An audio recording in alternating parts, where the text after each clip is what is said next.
guys, so we're going to Chiayi kasi pupunta kami ng Yangtze University para makita namin yung Shinamicho Garden. So we're waiting for the bullet train.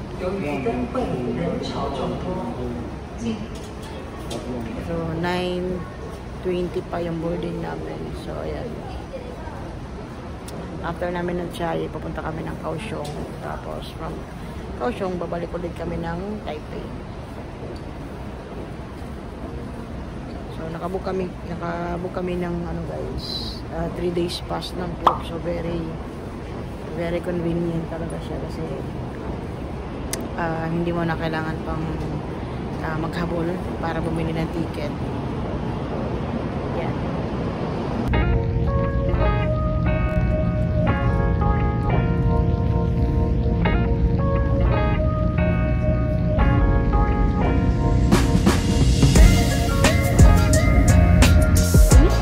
So nandito na kami sa Chiayi train station. So ngayon, sasakay na lang kami ng taxi papunta ng Yangtze University. So bibili muna kami ng pagkain dito sa 7-Eleven.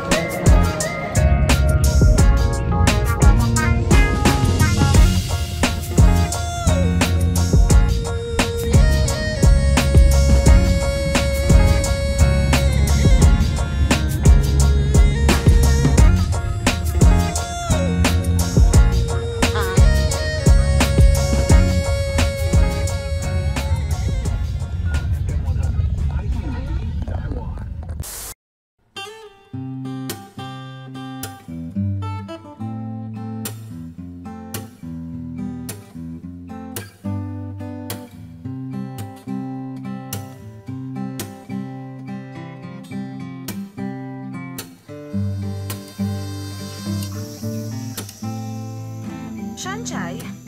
Sira na naman? Ayan guys, yan yung admin office nila dito. Tapos dyan naka si Wasilay sa taas. Sila ang dalawa ni Shanchay.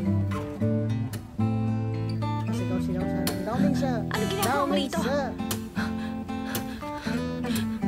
Gusto mo rin ako saktan? Ayan guys, yan yung ano, dyan hineld yung graduation nila Daoming sa.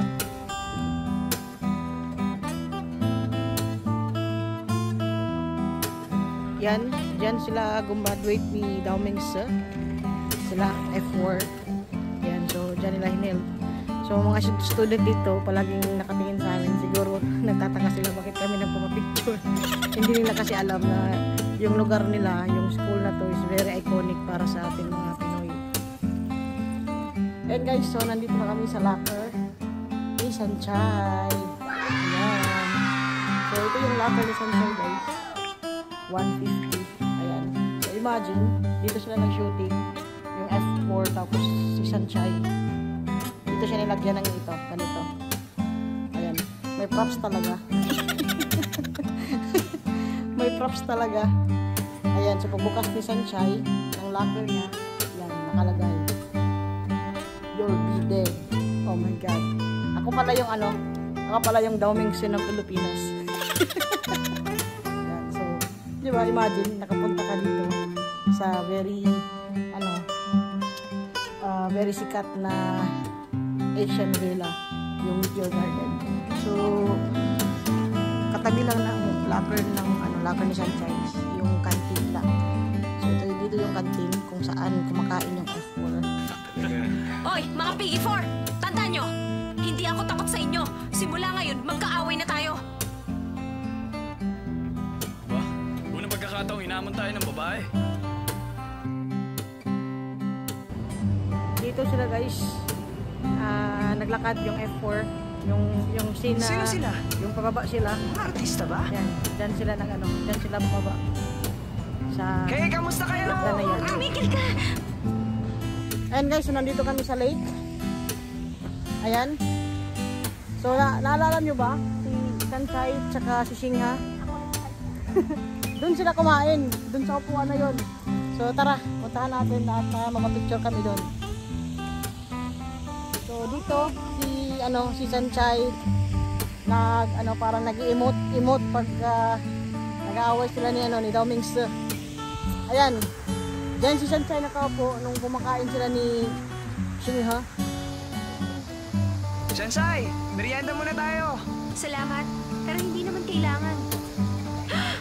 Ang dami naman ang binili mo. Okay lang, para maraming pagpilian. Ayan guys, so dito, yan, dyan sa sinayan, dyan si Daomings and si Wasabay, nag-agawan kay Sunshine.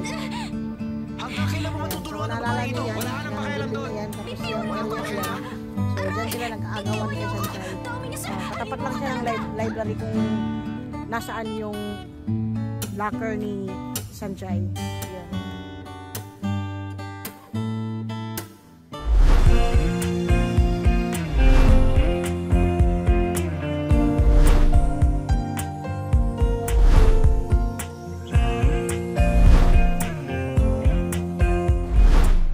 So yun guys, tapos na kami.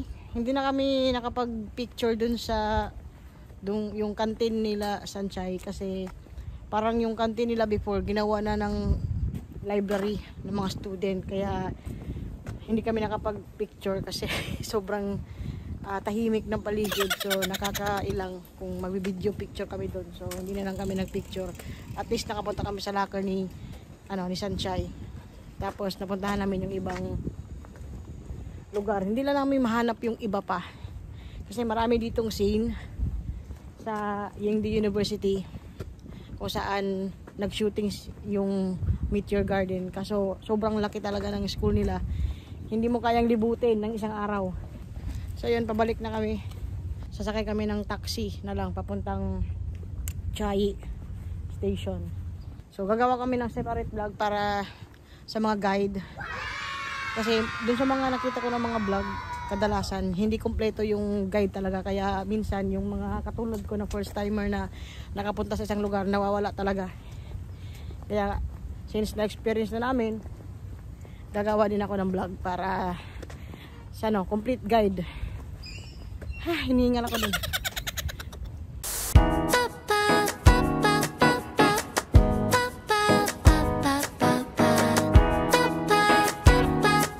Alright guys, so nandito kami sa PS Bubu kung saan kumain si Daomings and si Sunshine ng ice cream dun sa parang may car ganon. So ayan, papasok kami and dyan kami mag-dinner.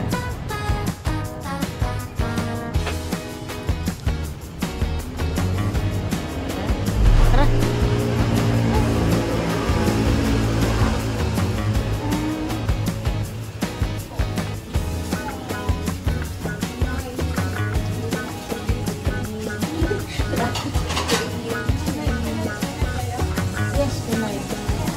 Pinay ka, te? Ay! Pinay. Bisaya ko yun.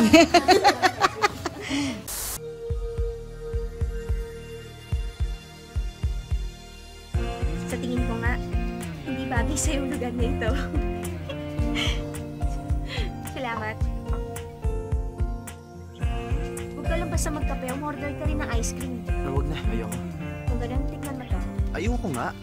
Sige na, tikim lang. Alam mo, napakakulit mo talaga. Wala akong pakialam. Sobrang tamis naman. Ba't mo pinupunasan? Nalawayan ko ba yan? Di ba naghalikan na tayo? Huwag na natin pag-usapan yan. Inumin mo na yung kape mo. So dire sila nag first date ni Daomings yan ni Sunshine sa kanilang lugar. So guys, mo yung ice cream na di-order ni Daomings and ni Sunshine. Dari so dalawa na to.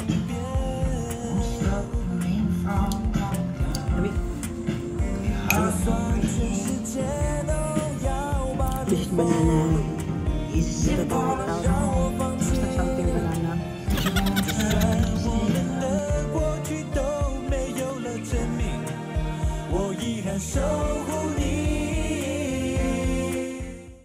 Yan guys, so tapos na kaming kumain sa PS Bubu and sobrang sarap ng food nila. Medyo pricey lang pero worth it naman kasi you get to experience yung scene kung saan nag first date si Daomings and si Sunshine. So na-experience na rin namin sa wakas and we're going back to Ximending para bumili kung ano ang pwede namin bilhin kasi uwi na kami bukas sa Pilipinas.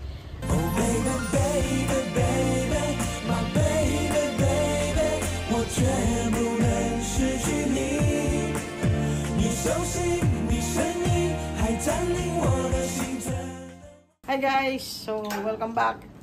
Andito na kami sa Hotel Papa Whale. So, ngayon mag-room tour muna tayo. So, ito yung room namin.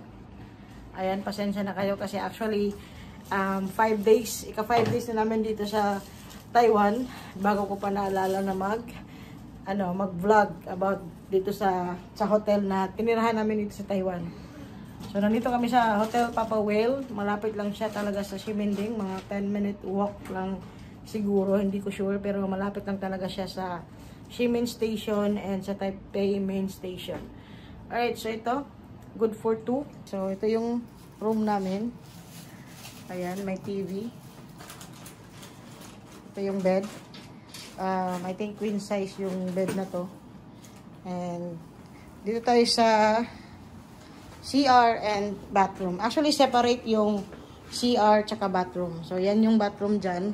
Shower. And, maganda dito guys kasi meron silang hot and cold water. So, ito yung hot. Ayan. Kulay red. And ito yung cold. So, ayan siya. Tapos, dito guys, kompleto sila. Pwede na kayong hindi magdala ng sabon, toothpaste, toothbrush, shampoo. Kasi, meron na sila nito. Yan, so kompleto na sila.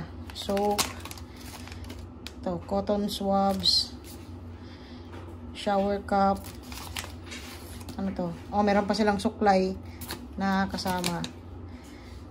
Yan, shaving cream and razor, toothbrush, tapos, ano to? Shampoo, conditioner, body wash,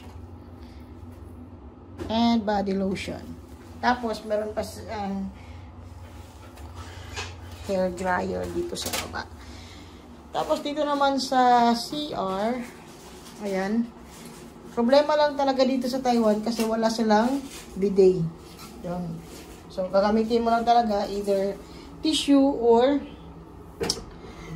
wipes. Yan.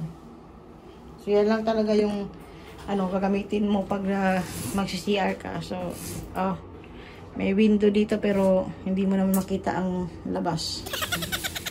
Ayan. So, wala silang bidet guys. Heads up lang. Wala silang bidet. Tapos, ito yung room namin. Ayan. Pasensya na kayo sa mga gamit. Kasi, yun nga, 5 days. Ika-5 days na namin ngayon. Tsaka ko pa naisipan na mag-vlog. Tapos, ang nakaganda dito sa hotel na to is hindi mo na kailangan pang magdala ng travel adapter. Kasi yung nila, yung saksakan nila, yung mga outlet nila is pwede na kahit ano. Ayan. Diba? Tapos may may water, heater, and meron silang free coffee. Nescafe 3-in-1. Ayan. Yun lang guys para sa room tour. So, kung gusto nyo mag-check-in dito sa Hotel Papa Whale, book nyo lang sa Agoda. Yung binayaran namin is, kasi 6 days total kami dito, 6 days and 5 nights. So, nasa 20,000 plus ata. Damn! Kasi yung per night niya is, mga 2,000 or 3,000 something ganyan yung per night niya. Pero, mahal yung per night namin kasi nag-include na kami ng breakfast para hindi na kami mahirapan pang maghanap ng restaurant or makakainan kinaumagahan. So, nag-book na kami ng in-include na namin yung breakfast. Alright, so yun lang guys. Thank you so much. Please like, share, and comment kung meron kayong mga comment sa video na ito.